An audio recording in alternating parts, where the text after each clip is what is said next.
All right, this last section here before we pick the winner and close out on that is just about some must-watch players on the 49ers and what we should be watching when it comes time to Sunday. The way in which I got these players was I saw your call-in show last night, and I saw that Chardall came on and rapid fire hit you with a bunch of questions, as only Chardall can. And one of them was, who are you excited to hit? And you had 6 players. You had Bosa, Ford, Trey Sermon, Brandon Ayuk, Kittle, and Deebo Samuel. And I'm lockstep with you on excited to watch these guys Sunday. Real quick, high level, what are you excited most about these players? What are you looking for from them? Let's start on the defensive line with Bosa and Ford. Just with Bosa and Ford, it's just when those two were together, they didn't play a whole lot together during the preseason. I mean, they didn't play at all in the preseason, but even in training camp. But that little bit that you saw of those two, it was explosive. Nick Bosa looked like an animal the first day that he was back on the field. So I'm looking forward to seeing what he can do, and D Ford as well. Ford just has so much speed coming off the edge. Even now, with the back and everything like that, he looks like he's healthy and ready to go. So you got Nick Bosa and D Ford coming off the edges, and I wouldn't be surprised to even see Samson Ebicom out there with those two rushing the passer at times. So it's going to be a lot of fun to watch this defense get after the quarterback.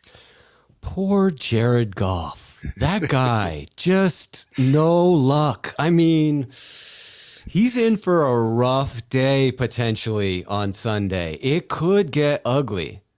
Oh, it really could. Yeah. Will they take the ball out of his hands for the most part to try and avoid that? I don't know if they have the ability to, but they might want to look at it because he's been awful against the 49ers the last 4 games that he's played against them. He's like his quarterback rating's 70.4 in his last 4 starts against the 49ers.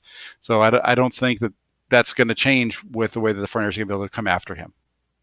Okay, so the defense is going to get after Goff, and that's what we're looking for on the defensive line. You listed 4 of the offensive weapons. Of those 4, which are you most excited to see, and who do you predict has the bigger breakout day?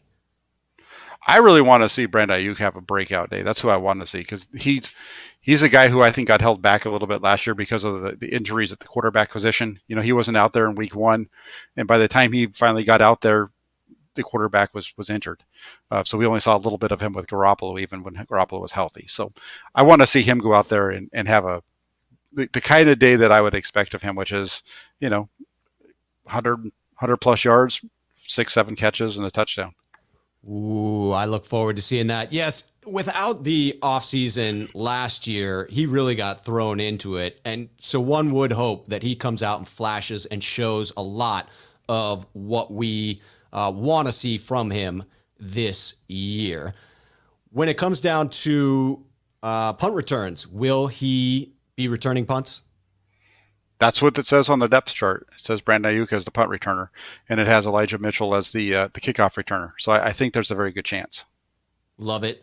Trey Sermon, is he the short yardage goal line back to start, or will Mostert and Sermon rotate drives?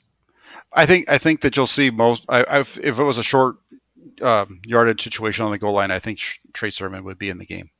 Okay, so I don't see them rotating drives. It's going to be rotating based off of the personnel grouping and the situation on the field. Situation, down and distance, and personnel.